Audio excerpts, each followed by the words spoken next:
Hello, everyone, and welcome to part 2 of the cancer journey. I'm Anita. Right, so let's just dive straight in, shall we? I mentioned in the last video that I had my appointment on the 29th of June last year. Now, according to that colonoscopy, it came back with suspected adenocarcinoma. The gentleman who performed the colonoscopy at the NHS hospital was actually a real darling, very gentle, very kind man, probably in his early 70s, late 60s, early 70s, but really a lovely man. In fact, I must be honest, I have seen quite a few very kind and special people. And yeah, I'm very grateful to that. So I went in. Richard couldn't come in with me. The hospital was absolutely manic. There were no parkings anywhere. So I said to him, look, just stay in the car. I mean, just double park. I'll go in. Everything's going to be fine. So once I'd finished, this gentleman called me to a side room and he said, where is your husband? Shame he was so nervous to tell me what the results were. And when I explained to him, he said, I'm really sorry that I have to tell you this with no backup. But, it is cancerous. And then that's when he told me that it's adenocarcinoma. But of course, we needed to wait for the pathology results to be 100% sure. I cannot even begin to tell you what that sounded like, what that felt like. It was as though I had been punched in the chest. Honestly, I gasped. Later, to bawl my eyes out, I thanked him very much. My legs were shaking. I walked out. He said to me, the next time, obviously I'll be getting another appointment. Doctors will set up appointments. And he explained the whole process to me. And I thanked him very much. And I walked outside. Richard was coming down the road. And when I climbed in the car, he said to me, how did it go? And I said to him, it's cancer. And we were both in shock. We got back to the house and we sat outside in the garden. It was a lovely day. The sun was out. It was warm. And I did quite a bit of crying, to be fair. And Richard was saying to me, everything is going to be fine. You're going to be fine. Every now and then, Richard, bless his heart, he sees auras and he's very sensitive. He's very spiritual in his own way. For someone who's an army veteran for nearly 30 years of service, he can be he's very gentle and as I say, quite spiritual. And he said to me, everything's going to be okay. I can see it. I can feel it. You're going to be fine. And it's very easy to tell someone that.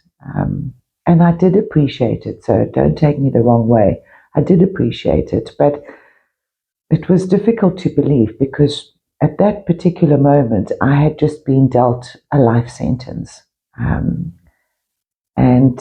it was hard to get on board with that. But one thing that I knew I had to do was I needed to go to the Thames River where we had given my mom her Viking send-off just a few short months earlier. I needed to spend time with my mom. I missed her so much. I still do today. And I always say to everyone, thank God for WhatsApp because I've got all my mother's messages, well, most of them, and all the voice tags and cherish those. Don't ever delete them. Cherish them because they've kept me going. And I said to Richard, look, I really do appreciate everything that you're saying and doing, but I need to get to the river. I need to go and talk to my mom. Not that I needed to go to the river, but I needed and wanted to go to the exact spot where we had given her little send-off. I needed to sit there. I needed to connect with nature, with the water, with the rhythm of life. And Richard was very kind and said to me, off you go. And I got in the car and I drove there. I sobbed. I absolutely sobbed. And I took all my clothes off. There was no one around. I took all my clothes off. and I swam in the river. And I vowed that I would do that at least 2 or 3 times a week. And I did. But it was just wonderful to be down at the river with my mom.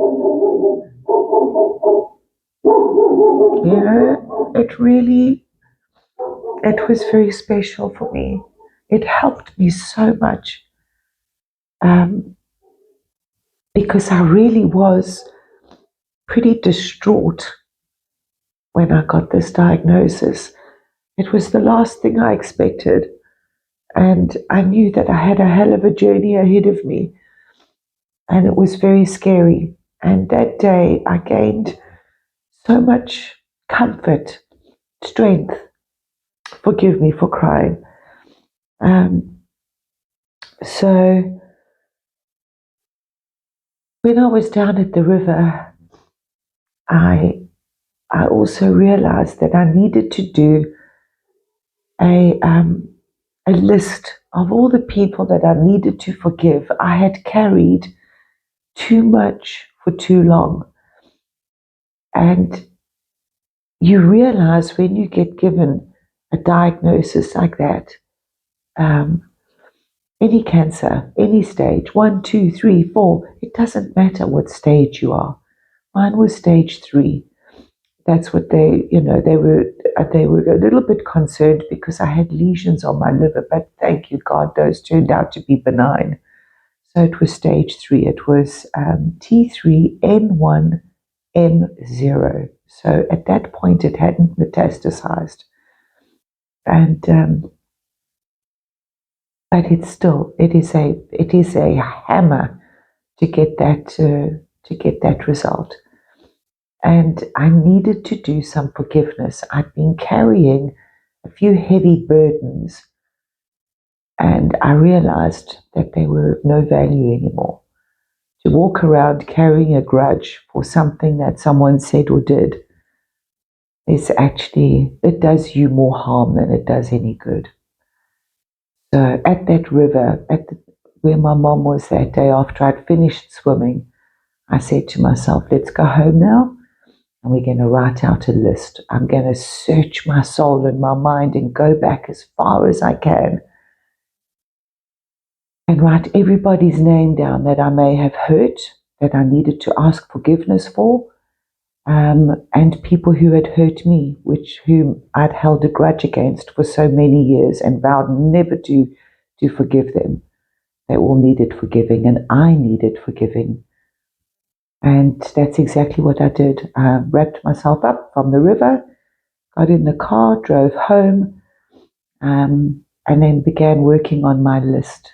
I can't tell you how much that helps. It really does. As crazy as it sounds, there is the most incredible relief when you go back and you complete your ritual. It really is. It really is something. I've got some notes here because otherwise, if I don't put the notes in, I'm just going to be all over the place. So, yes, that was my spiritual cleansing. Also, when I was at the river that day, I sat on the bench for ages, and I knew I didn't want to do chemotherapy. You know, so much goes through your head when you get that diagnosis, and there is a huge amount of fear. Let me just stop. This finger, you can see, and every time I use this hand, and every time I look at the video afterwards, I see this finger is so prominent. It's Viking's disease, it's Dupuytren's, and it's got so out of hand now that I have to have the finger amputated. But at the moment, it's still hanging in there. And so, yeah, just in case you were wondering. Sorry. When I was sitting at the river, I knew I didn't want to do chemotherapy. I don't know how much good that stuff actually does. I know that people go into remission with it, but it kills the body. It decimates the body. the recovery, and I'm not sure if it's worth it. So, and I've got nothing against anyone doing chemo. I understand why they did. I'll tell you my story, but it's, I don't know. You know, you're either for it or you're against it, or you're somewhere in the middle. But it's a very, very poisonous and harsh drug that the body has to go through. It's tough. Now, I remember in 2017, I think it was, I read in the Daily Mail, I think it was the Daily Mail, about a guy by the name of Joe Tippens who had cured himself from terminal cancer and using fenbendazole, or in his case, I think it was panicure. Sorry, but I can't do anything about the dogs. Actually, they've been quite quiet up until now. And I remember taking the article to my mom and saying, please keep this because one day I may actually need this article. I need to read this. And my mom said to me, well, what is it? And I said to her, this guy cured his cancer using dog dewormer. And my mom said to me, oh, for God's sake, Anita, you don't honestly believe that. I said, yes, I do. I really do. I said, I need to keep this article. I must never forget this name because the day may come, as I say, when I need it. Well, that day came last year. It definitely did come. And sitting at the river, I thought, what was the name of that? I was talking to my mom at the river. I was like, oh, damn it, Mom. What was the name of that stuff that guy took? What was his name? I got it in the end. And I found the article and I'll tell you all about the fenbendazole and all the other little bits that I took in the next video. But yeah, it's been a journey of note. Let me see if there's been anything else here that oh, that was the other thing. I knew that I had to keep a positive mental attitude. And that is very difficult when you've got a big diagnosis like that. It's difficult. But I really worked very hard on that. And I think I did okay. I don't think that anyone who knows me would say that I became a victim at all. I don't think so. Everyone said to me, Anita, you're handling this remarkably well. Are you not scared? Are you not this? Are you not that? Yes, I was all those things. But pardon me, I had vowed to myself to keep a positive mental attitude, to do all my cleansing, which I'll tell you about in the next video. And those are two things that are very important. But anyway, I'm going to leave it there today. Thank you very much for watching this. If you can, would you please subscribe, give it a like, share it. Hopefully something somewhere in all these videos that I'm doing on the cancer, hopefully it'll help. Somebody will find it useful and it'll help people along the way. Thank you very much for everything. Thanks for sharing the time with me. God bless you. Until next time. Bye-bye.